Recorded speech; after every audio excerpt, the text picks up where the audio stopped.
Surfers का एक group ऊंची लहरों की सवारी करने के लिए एक रेतीले आइलैंड पर आता है। इन दोस्तों के पास बहुत अच्छा समय है और ये शाम को कैंप फायर के आसपास इकट्ठा होते हैं। इस दौरान सबसे पुराना सर्फर नीलो ने बताया कि वह एक लड़की के साथ रिलेशनशिप में है। नीलो अब सर्फिंग छोड़ने और अपनी प्रेमिका के साथ कनाडा जाने का प्लान बना रहा है। सब उसके लिए बहुत खुश है, बस अल्वारो नाम के लड़के को छोड़कर, जबकि हर कोई मस्ती कर रहा है। परेशान अल्वारो नशे में है और अपनी एक्स गर्लफ्रेंड ओना को काफी समय से देख रहा है। अल्वारो के लगातार आर्ग्यूमेंट्स और धोखाधड़ी के कारण हाल ही में इनका रिलेशनशिप टूट गया। उस शाम वह दूसरे लड़के के साथ नाचती है। अल्वारो नशे में अपने दुश्मन से लड़ाई में पड़ जाता है और उस पर गुस्सा हो जाता है। जल्द ही नीलो अल्वारो को डांस फ्लोर से दूर ले जाता है। दोस्त लोग जीवन के बारे में बात करते हैं। नीलो अल्वारो से इस बारे में ईमानदार रहने के लिए कहता है और पूछता है कि उसे क्या परेशान कर रहा है। अल्वारो का कहना है कि नीलो ने मिलकर उनके प्लान को बर्बाद कर दिया। आखिरकार अब वो दोस्त मिलकर आधी दुनिया में घूमेंगे और दूसरी लड़कियों की तलाश करेंगे। अब नीलो सोचता है कि वो प्लान बेकार है। वह अपनी प्रेमिका से प्यार करता है और इसके अलावा वे एक बच्चा पैदा करने वाले हैं। नीलो अल्वारो को कभी कभार कनाडा आने के लिए इनवाइट करता है, लेकिन वह इस प्रस्ताव को लेकर उत्साहित नहीं है। यह पता चला है कि अल्वारो ने इंडोनेशिया के एक तटीय शहर में लहरों की सवारी करने के लिए एक दोस्त के साथ वहां जाने के लिए 2 टिकट पहले ही खरीद लिए हैं। अब वह नीलो और उसकी प्रेमिका को टिकट देता है। यह हरकत नीलो को छू जाती है और दोस्त लगभग इसका समाधान करते हैं, लेकिन अल्वारो अभी भी अपने दोस्त के क्रश को विश्वासघात मानता है। बाद में अल्वारो एक कार में अकेले आइलैंड से दूर की ओर चला जाता है। सुबह वह अपनी कार में एक भयानक हैंगओवर के साथ उठता है। उसके फोन पर कई नोटिफिकेशन आते हैं। अल्वारो की बहन ने उसे बताया कि कल उसका जन्मदिन था, जिसे वह भूल गया था। साथ ही उनके पिता गंभीर रूप से बीमार हैं और उन्हें याद करते हैं, लेकिन परिवार अल्वारो से नाराज नहीं है। वे तब तक उसकी प्रतीक्षा करने को तैयार है जब तक कि वह खुद को संभाल नहीं लेता और खुद के साथ अच्छे संबंध नहीं बना लेता। इस बीच वह आइलैंड के सबसे उजाड़ हिस्से में पहुंच जाता है। वह अपने बैग और बोर्ड को अपने साथ ले जाता है और सर्फ करने के लिए जगह खोजने के लिए निकल पड़ता है। अल्वारो रेतीले किनारे पर चलता है और अचानक ठोकर खा जाता है। वह अपना बोर्ड गिरा देता है और ढीली रेत उसे एक ऊंची चट्टान पर ले जाती है। अल्वारो बहुत पावर के साथ थोड़ी देर के लिए खुद को रोक लेता है, लेकिन वह वापस ऊपर नहीं चढ़ सकता क्योंकि रेत फिर से गिरना शुरू हो जाएगी। अल्वारो अपनी उंगलियां रेत में खोदता है, लेकिन ढलान पर फिसलता रहता है। उसी समय उसका फोन उसके बैग में बजता है। अल्वारो मदद मांगने के लिए फोन तक पहुंचने की कोशिश करता है, लेकिन रेत उसे लगातार चट्टान के किनारे तक ले जाती है। वह खुद को बेकार स्थिति में पाता है। वह उतले पानी में तेज चट्टानों के ठीक ऊपर लटक रहा है, हिलने या खुद को बचाने में असमर्थ है। जब एक बड़ी लहर चट्टान से टकराती है तो अल्वारो कान से पता लगाने की कोशिश करता है ताकि वह दुर्घटनाग्रस्त हुए बिना पानी में कूद सके। तो वह सही पल चुनता है और कूद जाता है। वह अपने पिछवाड़े से पानी में एक चट्टान को जोर से मारता है, लेकिन फिर तैरने लगता है। वह एक चट्टान पर आ जाता है, अपने पैरों पर खड़ा हो जाता है, एकदम चलता है और बिना कुछ महसूस किए तुरंत गिर जाता है, क्योंकि पानी के नीचे की चट्टानों से टकराने पर उसका पिछवाड़ा टूट जाता है। कुछ देर बाद उसे होश आता है और उसकी हथेली पर बहुत चोट लगी है और उसके सर से भी खून बह रहा है। उसकी जांघ भी खून से लथपथ है, लेकिन वह अपने पैर की उंगलियों को अपने घायल पैर पर हिला सकता है। अल्वारो अपने बैग से अपना फोन निकालता है, लेकिन वह टूट गया है और वह इसे चालू नहीं कर सकता। हताशा में वह मदद के लिए पुकारता है, लेकिन कई किलोमीटर तक कोई भी नहीं है। अल्वारो अपनी खून बहने वाली हथेली के चारों ओर एक टी-शर्ट लपेटता है और तय करता है कि आगे क्या करना है। उसकी हालत में किनारे पर तैरना लगभग असंभव है, लेकिन उसके पास कोई और रास्ता भी नहीं है। दर्द से परेशान अल्वारो पानी में फिसल जाता है। वह एक हाथ और एक पैर के साथ तैरने की कोशिश करता है, लेकिन वह थक जाता है और लगभग डूब जाता है। इंटरनल ब्लीडिंग के कारण पेट में दर्द होने लगता है।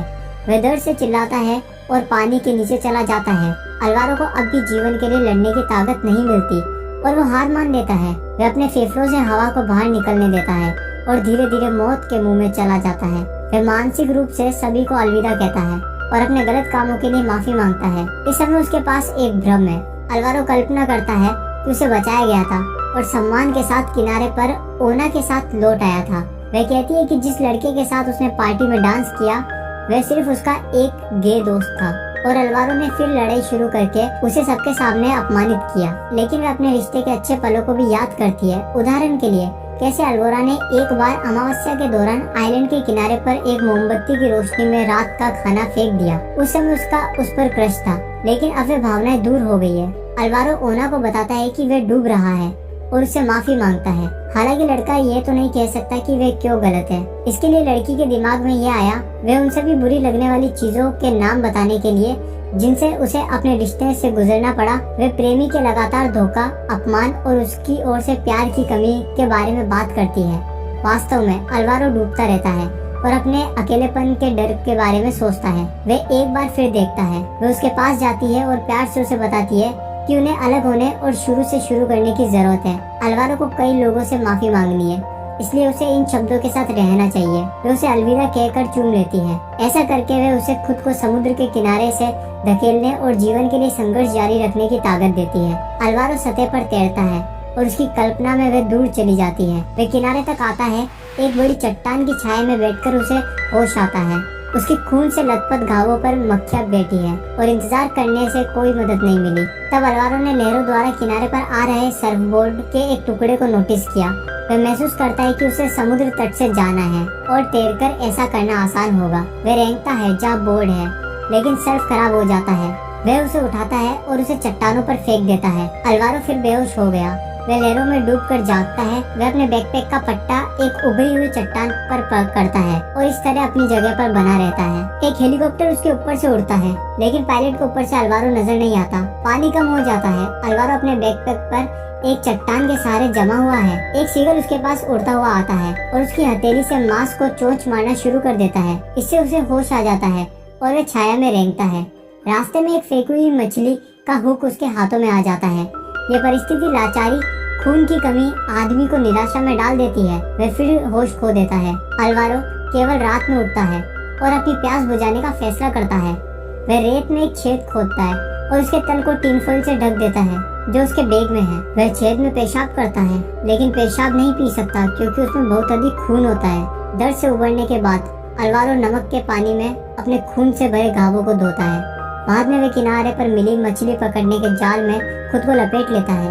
वह इस तरह खुद को गर्म रखने की कोशिश करता है क्योंकि एक ठंडी रात है और उसे बुखार है। अल्वारो गड़गड़ाहट सुनता है, फिर जल्द ही बारिश होगी और वह अपनी प्यास बुझा सकता है। वह अपना प्याला पानी की धाराओं के नीचे रखता है, लेकिन बारिश जल्दी रुक जाती है। वह केवल कुछ बूंदों को ही इकट्ठा कर पाता है जो उसे नहीं बचा सकती।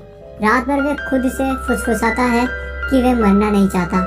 सुबह में एक सीगल फिर से अल्वारो के पास आता है, लेकिन उसके पास पहले से ही 1 किलो की छड़ी है। वह सीगल को दूर भगाता है। तभी उसे पास में कहीं उसका फोन बजता हुआ सुनाई देता है। अल्वारो ने फोन को किनारे पर फेंक दिया था और यह अब फिर से काम कर रहा है। वह रेत खोदता है ताकि फोन को निकाल सके और अपने माता पिता का वीडियो कॉल अटेंड कर सके। अल्वारो उन्हें बताता है कि उसके साथ क्या हुआ और मदद के लिए भीख मांगता है, लेकिन माता पिता सांसारिक बातें करते हैं और ध्यान नहीं देते कि उनका बेटा मुसीबत में है।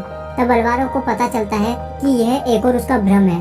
वह रोता है और अपने माता पिता को बताता है कि वह उनसे कितना प्यार करता है। भ्रम गुजरता है और अल्वारो फिर से किनारे पर एक सर्फबोर्ड के मलबे को नोटिस करता है। अब लड़का इसे पाने का प्रबंधन करता है। अल्वारो अपने सर्फर दोस्त को समुद्र में तैरने के लिए बुलाते हुए देखता है। ये ऐसा है जैसे वह अपने पैरों पर खड़ा है और लहर पकड़ने के लिए दौड़ रहा है।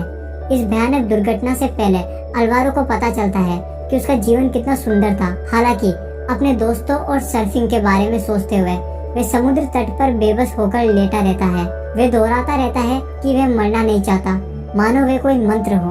अल्वारो सीगल को बताता है कि वह अभी भी जिंदा है। फिर वह ओना के बारे में सोचता है, उसकी ताकत को एक साथ खींचता है और अपनी पूरी ताकत के साथ लकड़ी के टुकड़े पर तैरने का फैसला करता है। कहीं आगे उसे लोगों के साथ एक नाव दिखाई देती है, लेकिन वह ये नहीं बता सकता कि ये सच है या नहीं। अल्वारो सम्मान के बारे में सोचता है और आगे तैरता है, लेकिन उसकी ताकत उसे विफल कर देती है और वह डूब जाता है। बचने की अपनी आखिरी उम्मीद खो देता है। उसके अंतिम विचार केवल ओना है। अचानक एक नाव अल्वारो के ऊपर से गुजरती है। एक स्कूबा गोताखोर बाहर कूदता है, तैरकर अल्वारो तक जाता है और उसे सतह पर खींचता है। अल्वारो के गले से एक मेडल फिसल कर नीचे तक जाता है। इस प्रकार आदमी का एक हिस्सा हमेशा के लिए किनारे पर रहता है। अल्वारो के लिए एक हेलीकॉप्टर उड़ान भरता है। डॉक्टर तुरंत बाद उसका इलाज करते हैं। अस्पताल में अल्वारो को नीलो देखता है।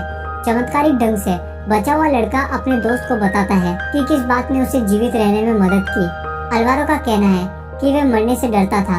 अपने करीबी सभी के लिए अपराध की जबरदस्त भावना के बोझ के तले दब जाता था। वह किसी की घटिया याद नहीं बनना चाहता था। अब अल्वारो चाहता है कि वह नीलो के लिए खुश हो सके।